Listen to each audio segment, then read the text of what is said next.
Vellur Janata charitable society സുവർണ jubilee ആഘോഷങ്ങൾക്ക് തുടക്കമായി. മുൻ മന്ത്രി ടി.എം. തോമസ് ഐസക് ഉദ്ഘാടനം ചെയ്തു. വെള്ളൂർ ജനതാ ചാരിറ്റബിൾ സൊസൈറ്റിയുടെ സുവർണ ജൂബിലി ആഘോഷങ്ങൾക്ക് തുടക്കമായി. മുൻ മന്ത്രി ടി.എം. തോമസ് ഐസക് ഉദ്ഘാടനം നിർവഹിച്ചു.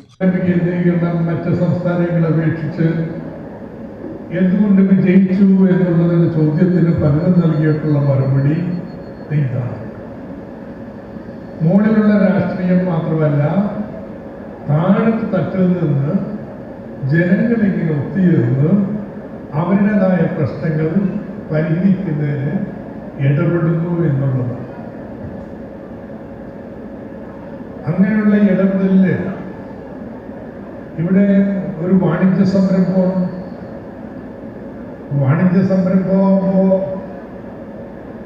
അതിൻ്റെ ചിട്ടകൾ കാര്യങ്ങൾ പാലിച്ചാൽ മാത്രമേ നമുക്ക് വിജയിപ്പിക്കാൻ കഴിയത്തുള്ളൂ. ഇവിടെ വിജയിച്ചിരിക്കുന്നു എന്നുള്ളതാണ്. സംഘാടക സമിതി ചെയർമാൻ ടി.എ. മധുസൂദനൻ അധ്യക്ഷനായി. നഗരസഭാ ചെയർമാൻ അഡ്വക്കേറ്റ് സരിൻ ശശി മുഖ്യാതിഥിയായി. V. Narayanan, P. Santhosh, K V. Sudhakaran, K V. Jyothi, E. Bhaskaran, society president A V. Kunhikannan, secretary T. Sreejith, K. Jayaraj, V. Balan, V. K. P. Ismail, Panakkeel Balakrishnan, P. Vijayan, O. T. Sooraj, K. Hariharkumar, V. P. Prabhakaran എന്നിവർ സംസാരിച്ചു.